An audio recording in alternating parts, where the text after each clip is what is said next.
Hi friends, మీకు ఈ video నచ్చితే లైక్ చేయండి, సబ్స్క్రైబ్ చేయండి. కార్తీక్ దీప దగ్గరికి వచ్చి గుళ్ళో జరిగిన దానికి నువ్వు బాధపడొద్దు దీప అని చెప్పేసి ఓదారుస్తూ ఉంటాడు. ఇంతలో కార్తీక్ తనంతలో తానే మాట్లాడుకుంటూ ఉండగా అక్కడున్న దీప అయితే కార్తీక్ కాళ్ళ దగ్గరికి వంగి తన కాళ్ళను మొక్కుకుంటూ ఉంటుంది. కార్తీక్ మాత్రం మాట్లాడుతూనే ఉంటాడు. అది చూసిన దీప అయితే తన కాళ్ళను మొక్కుతూ మీలాంటి భర్త నాకు దొరకడం చాలా అదృష్టం అని చెప్పేసి అనుకుంటూ ఉంటుంది. ఇంతలో తన మెడలను తాళి తీసి నేను ఎన్నో జన్మల పుణ్యం చేసి ఉంటాను. అందుకే నాకు మీలాంటి భర్త నాకు దొరికాడు. మీలాంటి తండ్రి, అలాగే మీలాంటి శ్రేయోభిలాషి నాకు దొరకడం చాలా అదృష్టం అని చెప్పేసి దండం పెట్టుకుంటూ ఉంటుంది.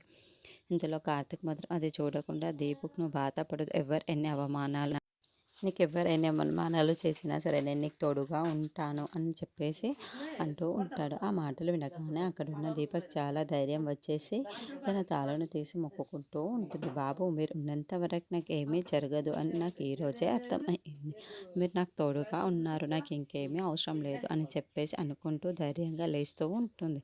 ఇంతలో అక్కడున్న కార్తీక్ మాత్రం పద దీప, ఎప్పుడో తిన్నావు, ఇప్పటిదాకా తినలేదు, భోజనం చేద్దాం, పద బయటికి వెళ్దాం అని చెప్పేసి అంటాడు. ఆ మాటలు వినగానే అక్కడున్న దీప మాత్రం మౌనంగా ఉండిపోతుంది. అక్కడున్న కార్తీక్ అయితే దీపానికి చెప్తున్నది, పద వెళ్దాం తిందాం అని చెప్పేసి తనను తీసుకొని వెళ్ళిపోతూ ఉంటాడు.